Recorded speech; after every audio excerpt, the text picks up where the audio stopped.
sides of the patient's chest, the ends of the torso straps will simultaneously become available at each side. Take a moment to straighten them. Unlike other extrication vests, the OSS is designed so that it can be secured at the correct height for each patient. After making sure the OSS is centered on the midline of the patient's back, raise it until the upper edge of the device is at approximately the same height as the top of the patient's head. While the vest is held at this height, pass the left orange strap over the patient's left shoulder and, after the EMT on the other side passes the right orange strap through the right armpit, connect the two buckle halves until they lock. The unique shoulder buckles allow the strap to be tightened by pulling the strap end at either the left or right side of the buckle. By alternately tightening one and then the other, the buckle can be moved to the exact position desired. Manipulate the strap ends so that when the strap is tight, the buckle lies on the left anterior chest at about the mid-clavicular line, inferior to the clavicle and resting just over the lower edge of the cervical collar as shown. The shoulder strap should be pulled extremely tight. Next, pass the right green top strap over the right shoulder and the left green strap through the left armpit. Connect the buckle halves until they lock and, as previously described, tighten the strap so the strap is extremely tight and the buckle is located on the right anterior chest at about the mid-clavicular line, just inferior to the clavicle as shown.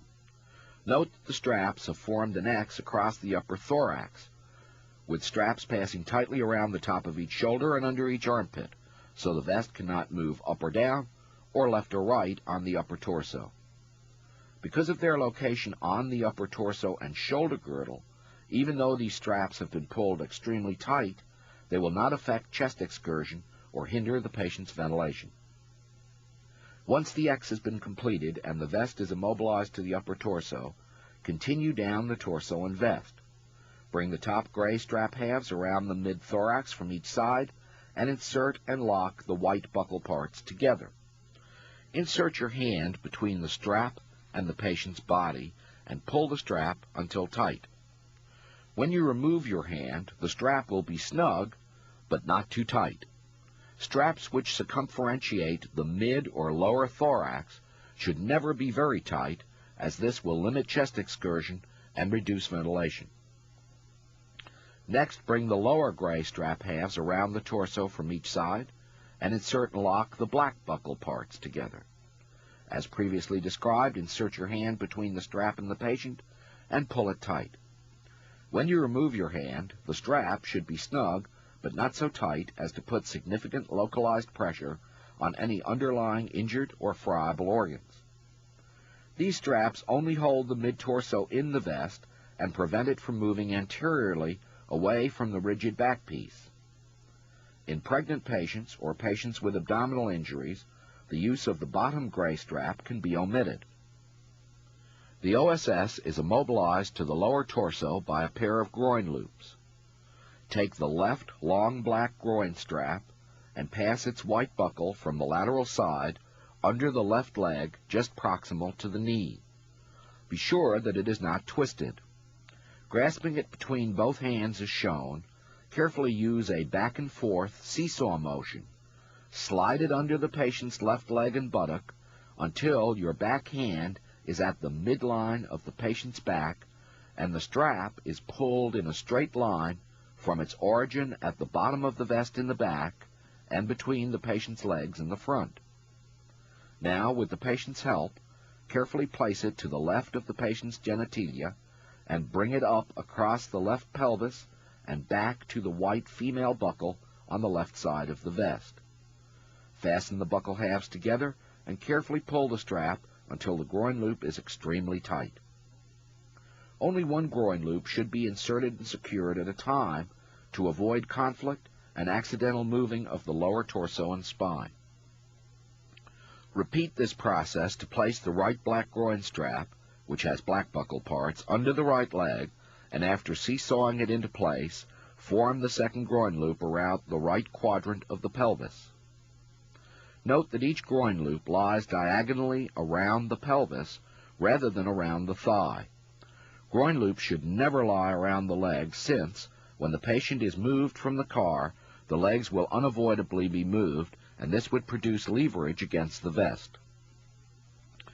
As each of the torso straps, from the first orange shoulder strap to the last black groin loop, was installed and individually tightened, it changed the tensions of the previously applied straps. Therefore, once the torso section has been completed, the tension of each strap should be rechecked and adjusted as necessary.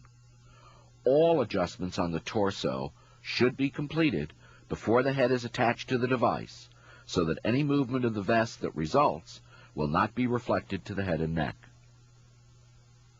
Once the OSS has been immobilized to the torso so that it cannot move, you are ready to immobilize the patient's head to the OSS. In most patients, the outer margin of the scapula is further posterior than the back of the head. This usually results in a space ranging from 1/2 to 3½ inches between the back of the patient's head and the headpiece of the OSS.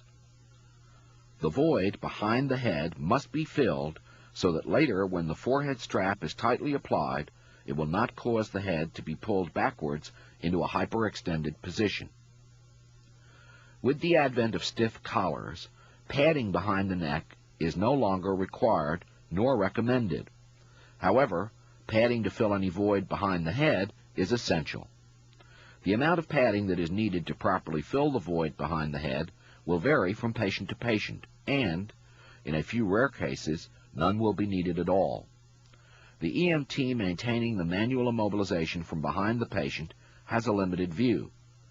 Therefore, from the side, check that the head has remained in neutral inline alignment. Visually estimate how many of the firm, orange 3/4 inch pads supplied for this purpose you will need, and insert the correct number behind the occiput. Once the proper amount of padding has been inserted, hold the patient's head firmly against it to keep the pads in place and support the head from moving.